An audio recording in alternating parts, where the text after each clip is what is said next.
বোনের শ্বশুরবাড়ি থেকে একটা বেশ বড় সাইজের শোল মাছ পাঠানো হয়েছে। মাছটা আমি ভালো করে কেটে দিয়ে পরিষ্কার করে নিয়ে নিলাম। এরপর আমি এখানে দিয়ে দিলাম হাফ চামচ আদা বাটা, দিয়ে দিলাম মরিচের গুঁড়া 1.5 চামচ, ধনিয়ার গুঁড়া 1 চামচ, হলুদের গুঁড়া 1 চামচ আর জিরের গুঁড়া হাফ চামচ। এরপর পরিমাণ মতো লবণ দিয়ে দিলাম আর সরষের তেল দিয়ে দিলাম।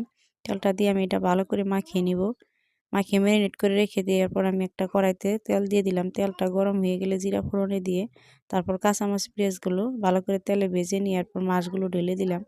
মাছটা ভালো করে নাড়াচাড়া দিয়ে কষিয়ে নিয়ে এরপর আমি এখানে কেটে রাখা বেগুন আর টমেটো ভালো করে ধুয়ে সেগুলো দিয়ে দিলাম।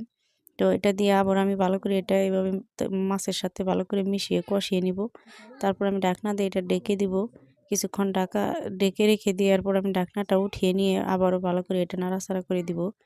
নাড়াচাড়া করে দিয়ে পানিটা আমি ভালো করে শুকিয়ে নিয়ে এটা বিরিয়ানি বানিয়ে নেব। এই বিরিয়ানিটা খেতে কিন্তু গরম ভাতের সাথে খুবই ভালো লাগে। অবশ্যই আপনারা বানিয়ে খাবেন।